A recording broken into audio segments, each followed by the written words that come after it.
You believe you are in control, but you are not. Every morning you wake up, breathe, make choices, and tell yourself that this time you'll stay focused. Yet beneath the surface, something far more powerful dictates your actions.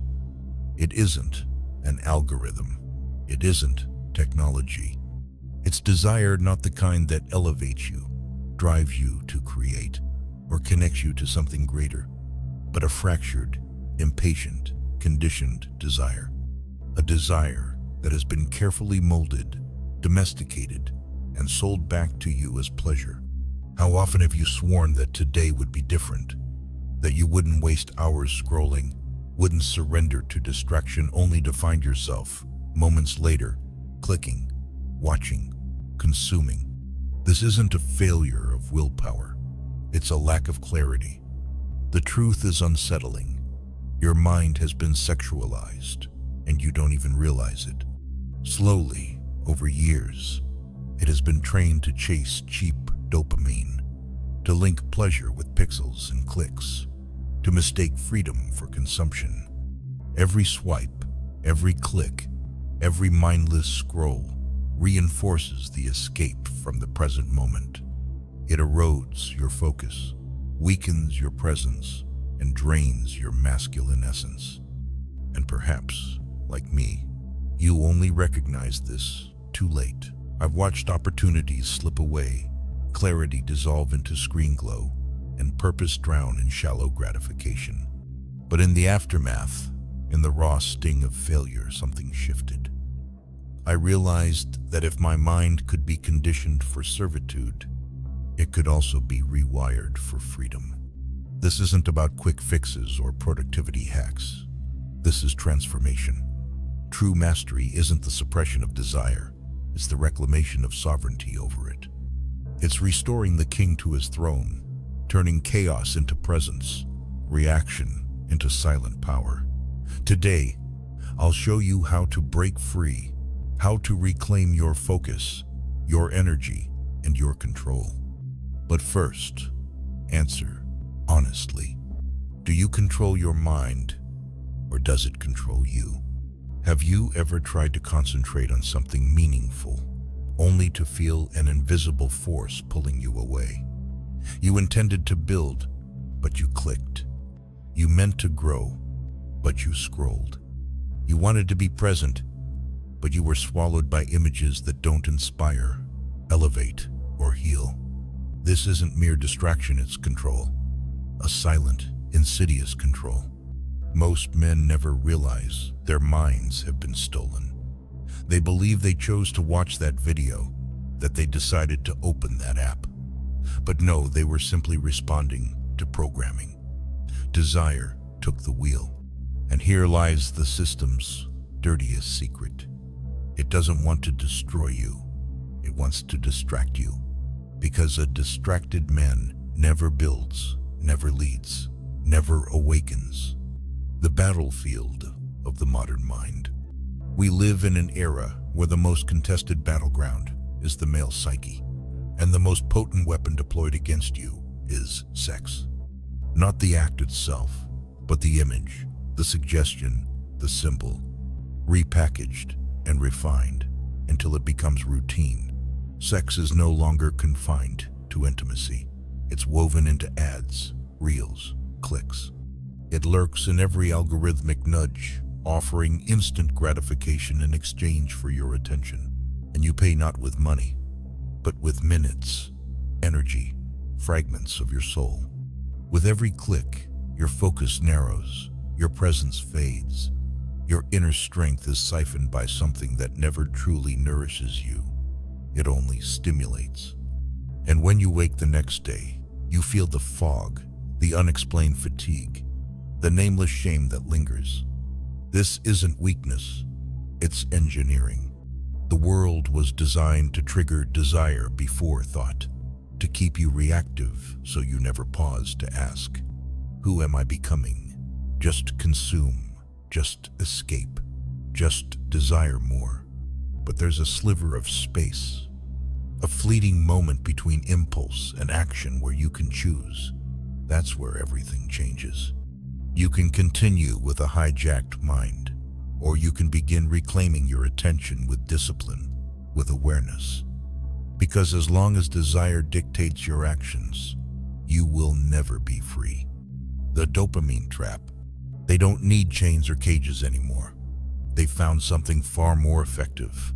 Dopamine, a tiny molecule, yet powerful enough to bring even the strongest men to their knees. Dopamine is your brain's reward chemical released when you experience pleasure, anticipation, or achievement. It's natural, necessary, divine. It was meant to drive you toward nourishment, challenge, love, transcendence. But what happens when that system is hacked? Today, you don't need to endure hardship to earn fulfillment. You just open an app, swipe, click. The images engineered to hijack your primal instincts trigger micro-explosions in your brain chemical pings whispering, "Keep going, just one more." And without realizing it, you're trapped.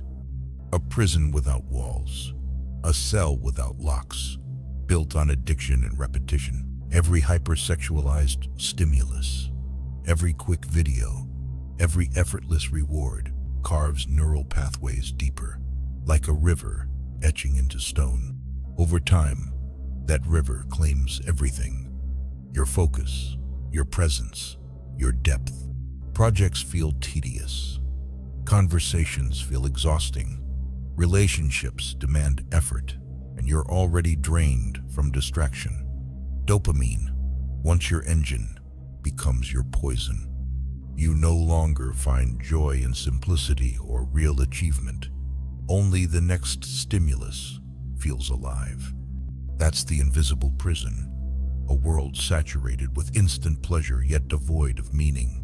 Rewiring the mind. But here's the secret. What was programmed can be reprogrammed. You can relearn silence, rebuild sensitivity to depth, not just ease. But it demands what few are willing to give: time and discomfort. In the early days, you'll feel empty, restless, irritable. That's your brain detoxing from an addiction it never recognized. Yet if you endure, if you withstand the withdrawal from superficiality, a new mind emerges. One that's less reactive, more present, more powerful. Because when you break free from dopamine's grip, you rediscover pleasure in what truly matters. And that deeper, rarer satisfaction is the essence of a man who doesn't need stimulation to act. He acts because he is free. The origins of manipulation. You assume your desires are your own. They're not. They were designed, manufactured, and sold back to you as natural. The story begins with Edward Bernays, nephew of Sigmund Freud, who uncovered a truth that reshaped the modern world. People don't buy with logic, they buy with desire. And if desire can be triggered, choices can be controlled. Thus, advertising shifted from function, "This soap cleans well," to fantasy, "This soap makes you desirable." The target moved from the product to your unconscious, and the most vulnerable gateway to the unconscious: sexual desire. There's no force older, more primal, more automatic. It's how our ancestors survived and how you're now manipulated.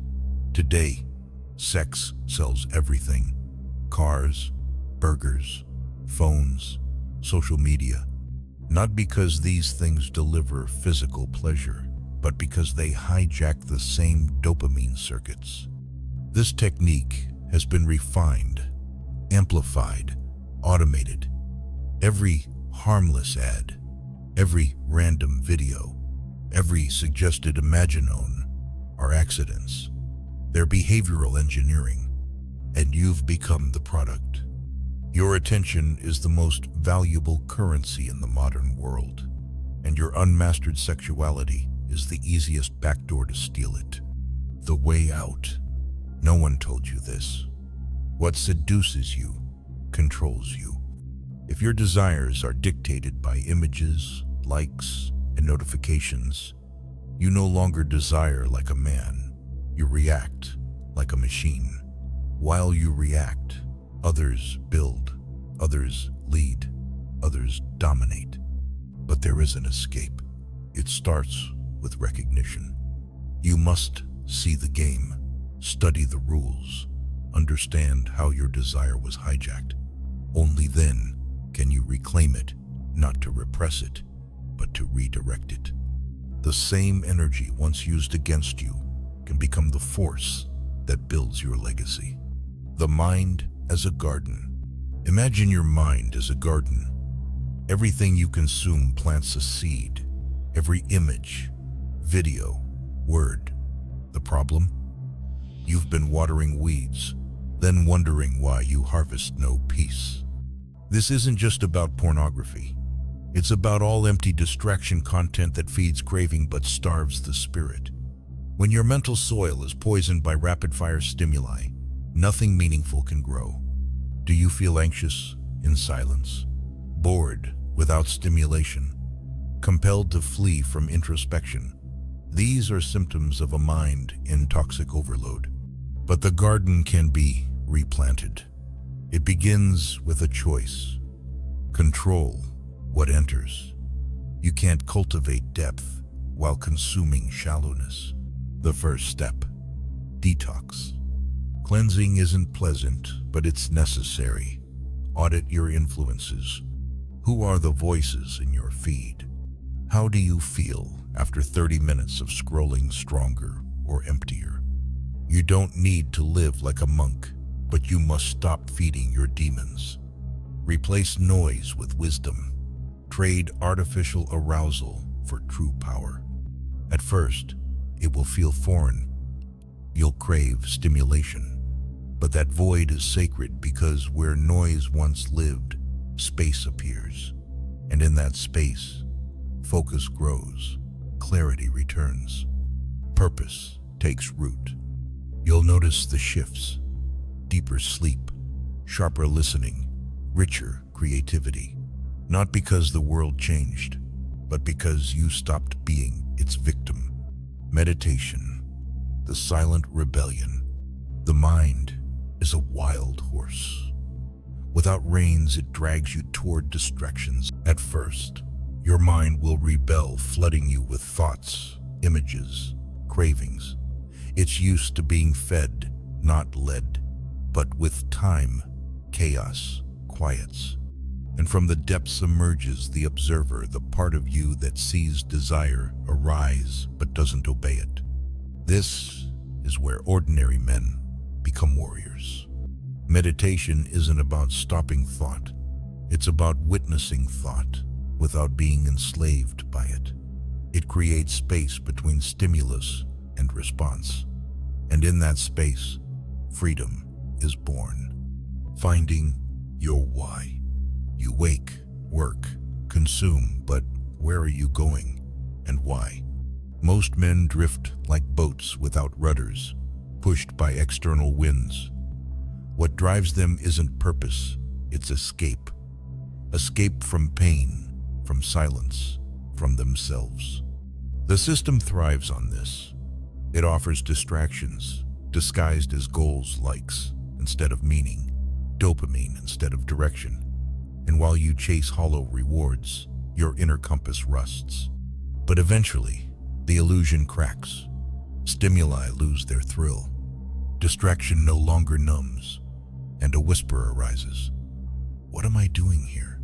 That whisper is the beginning. Purpose isn't manufactured, it's excavated. Ask brutally, what moves me? What angers me? What would I sacrifice for? Reject shallow answers. Money isn't purpose. Status isn't direction.